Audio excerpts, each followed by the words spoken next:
For years, Japan has been at the top of my travel list. Beyond my love for Pokemon, I've always been drawn to Japanese culture, their attention to detail, their hospitality, and the perfectionism you see in the everyday products they create. It's a culture rooted in honor and mutual respect, where even the smallest interactions are handled with care. In April 2025, I finally made my dream to experience Japan a reality, spending 10 unforgettable days in Japan with a close friend. During my visit, I was constantly impressed by how deeply their values show up in every part of life.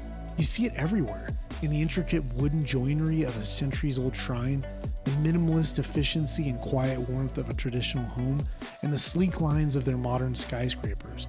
There's a quiet discipline behind it all. A cultural commitment to beauty, order, and purpose that's impossible to ignore. In this video series, I want to share some of the highlights from that trip. What I experienced as both a Pokemon fan and a curious traveler, so you can get a glimpse of what to expect if you ever decide to explore this amazing country for yourself. Let's see what we're going to cover in today's video. Let's jump into it.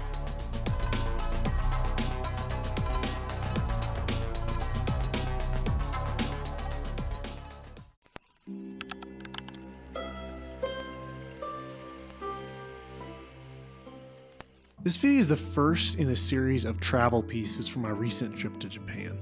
Some will be Pokemon themed, like visiting Pokémon Centers and card shops, and others like this video will be more about diving into the culture and beauty and everyday magic of Japan. I know this is a Pokemon focused channel, but if you're like me and you've always dreamed of visiting Japan, I think you're really going to like what's coming.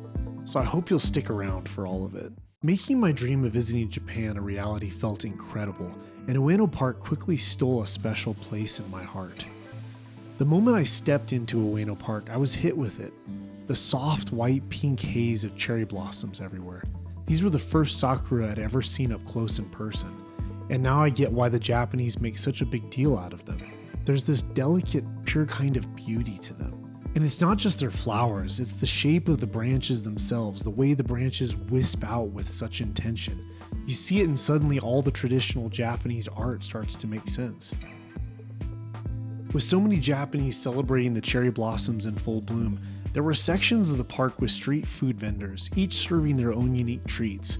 Of course, I had to try a sweet treat like dango, lightly sweet rice dumplings grilled over coals with a sweet soy glaze and a sprinkle of roasted soybean powder. My friend kept joking how much I loved those sticky balls. Yeah, it became a thing. But one thing I learned quick, in Japan you don't walk and eat. It's considered rude. You find a spot to stop, sit or stand, and eat. And honestly, it forces you to take the time to truly enjoy your food. It was a nice change of pace. Even just walking through the park, the blend of nature and minimalism is everywhere. The concrete around Ueno has this clean, almost serene aesthetic, modern but thoughtful. It's that Japanese balance of detail and restraint. Later that morning, we stopped in the Tokyo National Museum located right next to Ueno Park, and sure enough, you can see the connection. So much of the traditional art draws directly from nature, from the curve of a sakura branch to the shape of a wave. The Japanese have this incredible way of taking what's natural and expressing it with such intention and clarity. The art, the architecture, the values, it all kind of clicks together. Ueno Park wasn't just a pretty place. It was a starting point for an amazing trip. A quiet, gentle introduction to the beauty, intentionality, and culture I was about to experience all across Japan. And it began here under the blossoms. If you enjoyed this, stay tuned. There's so much more to come from my journey across Japan.